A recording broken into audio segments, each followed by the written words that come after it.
Assalamualaikum warahmatullahi wabarakatuh.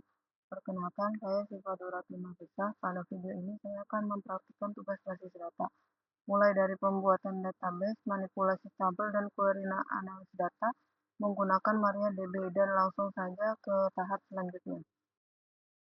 Selanjutnya, kita membuat database perpustakaan. Use perpustakaan agar sistem tahu kita bekerja di dalam database ini. Selanjutnya saya membuat 3 tabel utama, yaitu ada tabel penulis, tabel buku, dan tabel penjualan. Saya menggunakan foreign key agar data ketiganya saling terhubung dengan rapi.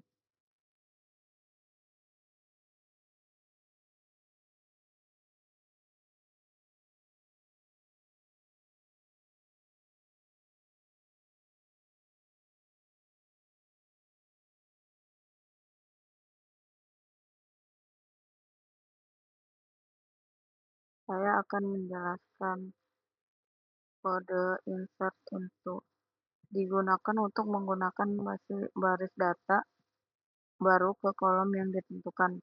Misalnya ID penulis, nama, negara. Kita memasukkan 10 penulis sekaligus dengan memisahkan setiap baris menggunakan tanda koma. Sama seperti sebelumnya, kita memasukkan data buku. Kolom ID penulis di sini harus menggunakan angka 1 sampai 10 sesuai dengan ID yang sudah kita buat di tabel penulis sebelumnya, karena ada aturan slash key.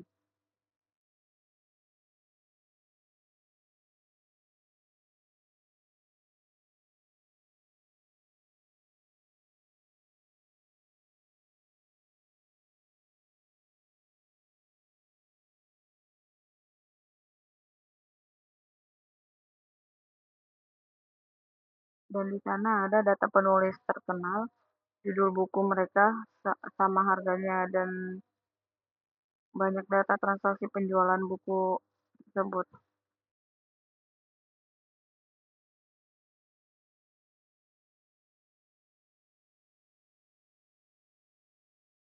Dan selanjutnya kita akan memasukkan data transaksi penjualan yang ada pada kolom ID buku merujuk pada buku-buku yang ada di tabel sebelumnya.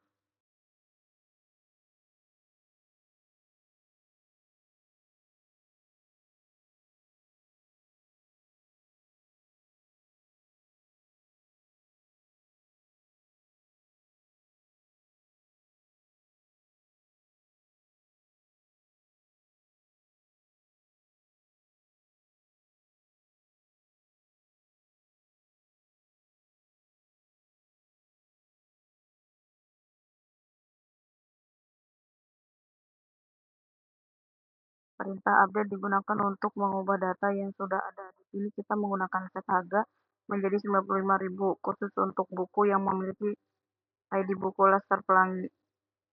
Dan perintah delete digunakan untuk menghapus data. Jadi kalau di dunia nyata, kadang ada perubahan harga atau kesalahan input transaksi. Misalnya harga buku Laskar Pelangi terjadi naiknya from tabel buku. Jadi saya gunakan tabel update untuk mengubah harganya menjadi 95.000 atau alias di ID buku 101.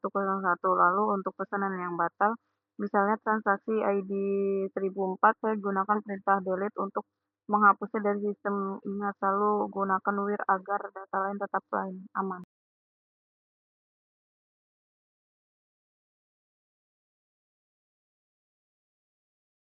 Rumus matematika untuk mengalihkan kuantitas terjual dengan harga buku, kemudian fungsi sum akan menjumlahkan totalnya.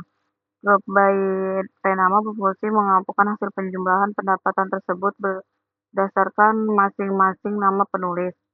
Yang terakhir, having sum, saya menggunakan klausa having bukan where karena kita ingin menyaring memfilter data yang sudah melalui proses kelompok group by atau fungsi terminal yang hanya akan menampilkan penulis yang total penjualan seluruhnya, bukan mencapai angka 5 atau lebih.